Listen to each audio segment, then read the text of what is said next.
Excellencies, I'm pleased to address the high-level political forum this year on behalf of 63 members of the Group of Friends of Children and the SDGs, together with the members of the Group of Friends of Decent Work.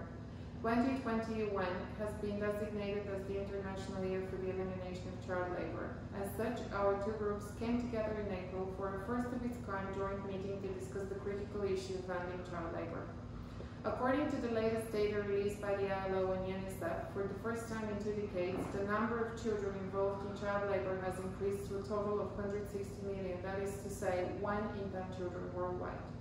An additional 9 million children are at risk of being pushed into child labour as a result of the COVID-19 pandemic.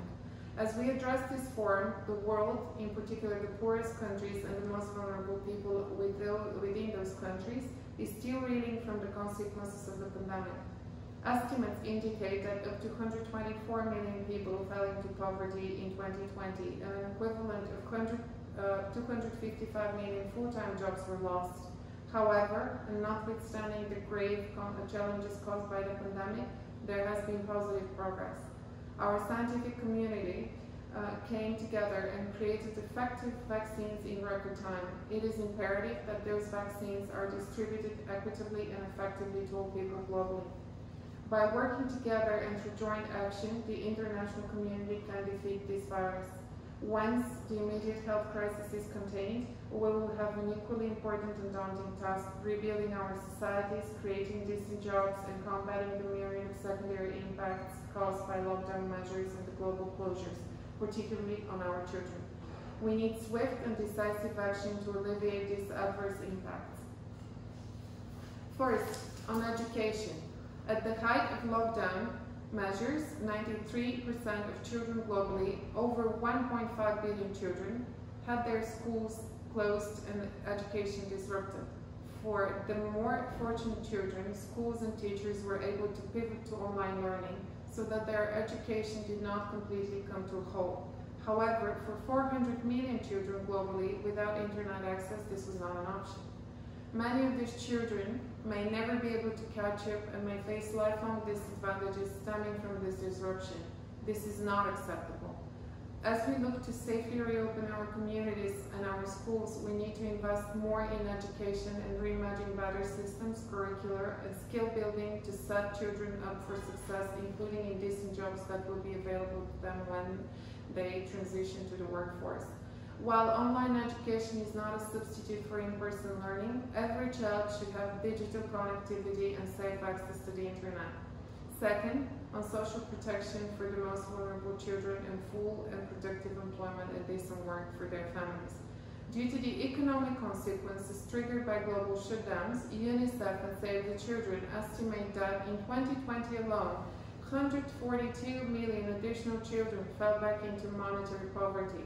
This in turn has led to the erosion of other child rights. Families cannot afford to send their children to school, child labour is on the rise, children's access to health care, nutritious food and clean water has been threatened.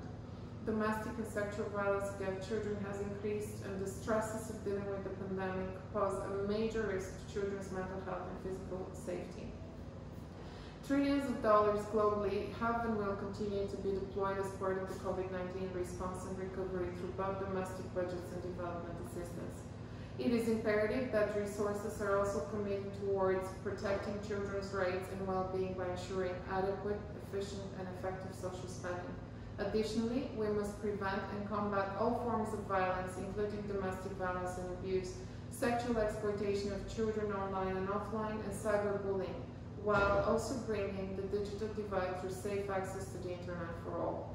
Third, children and youth must be fully engaged in creating a safe, fair, inclusive, and sustainable recovery through mechanisms that enable meaningful child and youth participation at local, national, regional, and global levels. The face of social change is the face of a young person, and it is imperative that we continue to engage with children and youth as stakeholders, solution creators, and agents of change in the context of the HLPF and the 2030 Agenda as a whole, including through improved mechanisms and opportunities here at the UN.